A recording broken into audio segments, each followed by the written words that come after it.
I've known this family and this story for almost 20 years. It is a story that still haunts me.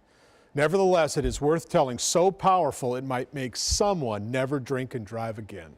Michelle Brooks loved rural Overton County. She was all country. She was a tomboy for years.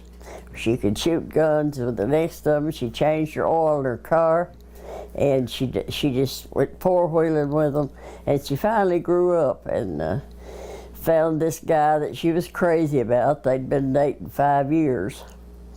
And she said, I'm going to get married. I'm going to have this little black-haired girl. So she put on this beautiful handmade dress, went up to Dale Hollow for a simple but lovely wedding. The only thing that went wrong, her uncle Junebug showed up drunk at the reception. He embarrassed her, of course, because he was drunk, and she loved him, but she didn't want him around her when he was drunk. Still, Michelle enjoyed her reception before heading to her honeymoon. Everybody was happy. Everybody was having a good time. But it didn't end that way. The newlyweds never got out of Overton County. They were hit head-on by a drunk driver on Highway 111. It was her own Uncle Junebug. She lived 4 days on life support, and she had a stroke right on the last. And we had hopes when we first got there that trauma surgeon thought he could save her, but she had bled way too much. Aline still keeps the wedding dress her daughter changed out of right before the accident. She was really loved. She was really loved. We worshiped her. Still this painful after 25 years, the story never gets easier, and so many victims. She'd been married about 4 or 5 hours. And her husband decided he didn't want to live with her. He tried suicide a couple of times, so we had that to deal with too. But he's never married again, and he comes every time we have an event. He's always here with us. He's still my son-in-law.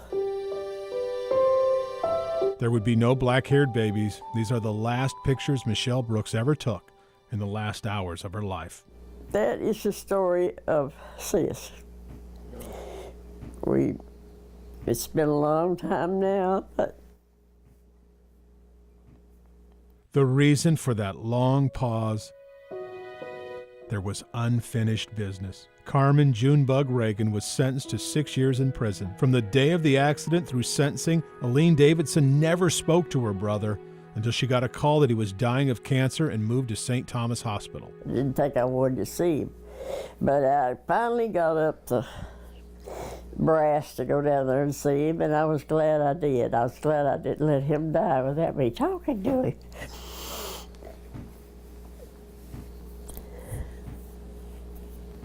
Yes, he broke my heart, but we made up before he died. The two are now buried in the same Overton County cemetery. Aline Davidson is now 81 years old, and as you saw, it still hurts to talk about her, Michelle, but she is so glad she forgave her brother. She actually served and fed him his last meal. I'm Dennis Ferrier, Fox 17 News.